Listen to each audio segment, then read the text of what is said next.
اهلا ومرحبا بيكم في حلقه جديده من حلقات معانا مفيش شخير. حلقه النهارده هنتكلم فيها عن الشخير وارتجاع المريء.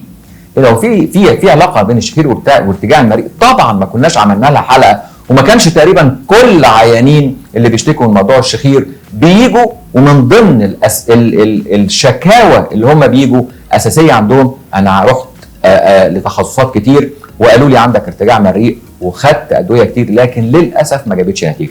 لكن هو ايه السبب وايه العلاقه؟ العلاقه الحقيقه ان موضوع الشخير والخنقه بيعمل لنا مشاكل في الحلق، بيعمل بلغم، بيعمل مخاط، بيعمل فتحه بق، بيعمل التهابات. كل الالتهابات دي بتؤدي ان هذا المخاط ينزل على منطقه المريء، العيان بيبلعه وهو نايم، ينزل على منطقه المريء والمعده ويعمل لنا التهابات. عشان كده كتير جدا قبل ما عيان الشخير بيجي لي بيكون راح لدكتور مناظير، عمل له فعلا منظار على المعده ولقى فعلا ان في التهابات كتير جدا، او لقى في التهابات في المعده والتهابات في الاثنى عشر. انا موافقك 100% وبياخد علاج. هو السؤال اتحسن؟ للاسف ما بتحسنش.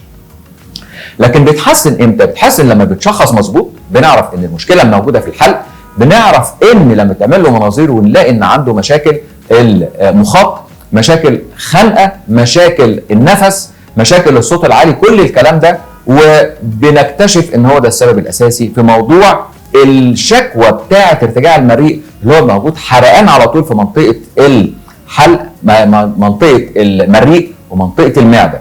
العيانين دول الحقيقه لما بتشخصوا مظبوط وبيتعالجوا من موضوع الشخير بينتهي تماما مشاكل المعده ومشاكل ارتجاع المريء بدون اي علاج، بدون اي حاجه، وعلاج للمعده او لارتجاع المريء. مع تمنياتي بالصحه والعافيه، دكتور هشام ابراهيم.